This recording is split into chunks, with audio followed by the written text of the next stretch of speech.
Let me share with y'all what the Holy Spirit just downloaded into me during Bible study. We're talking about elementary school and how we got 10 words at the beginning of the week that we had to learn, and at the end of the week, come Friday, you had your exam.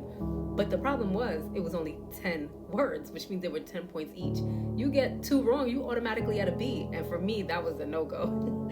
So as I'm saying it jokingly, like, yeah, you could only get 1 wrong, really, to keep your A, the Holy Spirit was just like, yup, exactly. While we are so quick to want to go from A to H in our processes, right? Because we want the bigger steps, because we'll get there quicker.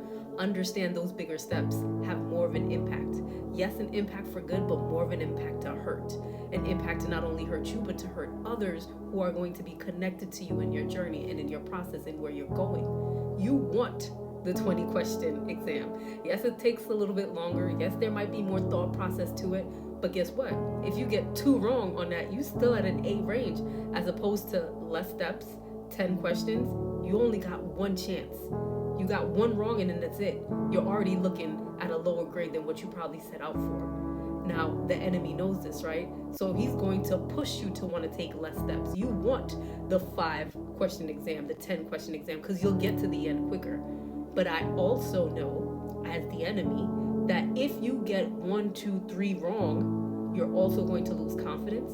You're going to lose faith. And I may even get you to sit down and stop what God is doing in your life. And now what? You're impacted, and everyone connected to that process is impacted. God creates these smaller steps in between the bigger ones for a reason. Not only is he solidifying who you are and what your foundation needs to be for where you're going, falling down at this level of the stage as opposed to this level, it hurts a little bit different. I fall down here, I may twist an ankle, I may hit a toe, but I fall down from here, I'm hurting a lot more. Do you want the 10 question exam, or do you want the 20 question exam, where I can stumble a little and I'm gonna still catch my bearings, or I'm gonna stumble a lot and it's gonna take me way more to get back to where I want to be? Let's look at the life of David. Anybody God calls, there are 20 question exams as opposed to the 10. Why? Because I need to solidify something in you. I need to make sure you have a certain mindset. You've let go of certain behaviors, certain people, things that were slowing you down. It's not just sin that slows us down. There are things holding down and weighing us down that stop us from elevating. So David, he anoints him as a teenager. And does he go straight to the palace? No.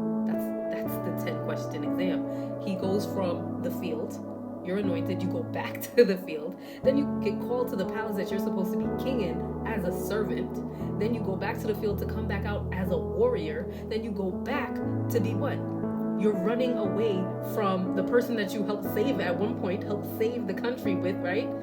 And then finally, after years of battles and torment and running and praying, that's when you finally get the crown that you were anointed how many years before. But that 20 question exam allowed you time to, one, as a shepherd, you learned how to fight.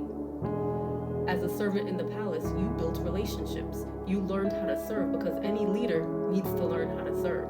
Then you came back as a warrior. You showed the people that they could fall back behind you because you stood on something. You had the strength, you had the courage, and you had the strategy to attack their enemies and take them out. And then finally, when you came back into the palace, when it was time, after all these other battles, they knew they could stand behind you. That 20 question quiz solidified you. So yeah, you got 1 or 2 wrong here, 3, 4 wrong here, but you still ended up with a better grade as opposed to that 10 question exam. I hope I didn't lose any of you in this. If there's any questions, please feel free to hit me up. But understand, you need the smaller steps in between. Don't fall from here. Stumble from here instead. Trust God. Trust your process. Understand that healing is never canceled. Your mental health is always wealth. And you most definitely can always go to God in therapy.